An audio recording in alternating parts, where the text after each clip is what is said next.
کتنا خوش ہوتے ہیں آپ 40 سال بعد آپ کو کلاس فیلو یونیورسٹی کا مل جاتا ہے، کالج کا مل جاتا ہے، سکول کا مل جاتا ہے. کہتے ہیں وہ 60 سال پہلے ہم سکول میں اکٹھے پڑھتے تھے. ہاں وہ آپ کا کلاسی ہو یا نہ ہو، بلکہ وہ چھوٹی کلاس میں ہو یا بڑی کلاس میں، کالج میں مل جائے، یونیورسٹی میں، تو گویا کہ خوشی کا اظہار. پھر کہا گیا ہے کہ یہ آپ کو اگر دعوت ہوتی ہے تو اس میں بھی جائیں. اس میں بھی کہا گیا ہے کہ منٹوں سیکنڈوں میں کھانا نہ کھائیں. یہ نہ ہو کہ چند منٹوں میں کھانا چٹ کر کے ایک طرف چلے جائیں. بڑے آرام آرام سے کھائیں، اپنے سامنے سے کھائیں، بوٹیاں تلاش نہ کریں، اطراف سے چبا چبا کر کھائیں مکمل طور پر. پھر یہ کہا گیا ہے کہ جتنی دیر آپ کھانا کھاتے رہیں گے یہ وقت آپ کی عمر میں شمار نہیں ہوگا.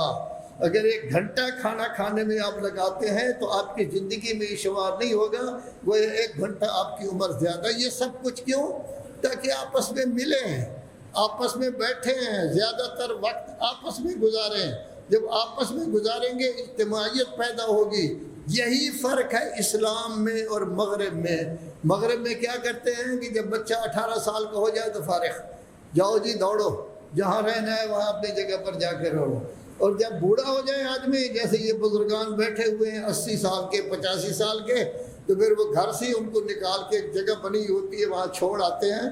اور دوسرے لوگ ان کا خیال کرتے ہیں، کھانا وانا بھی کھلاتے ہیں، ان کا خیال بھی کرتے ہیں، کبھی کوئی بات بھی کرتا ہے. اور یہ ہے کہ کرسمس کے علاوہ اولاد جاتی ہی نہیں ماں باپ کے پاس، سال میں 1 دفعہ.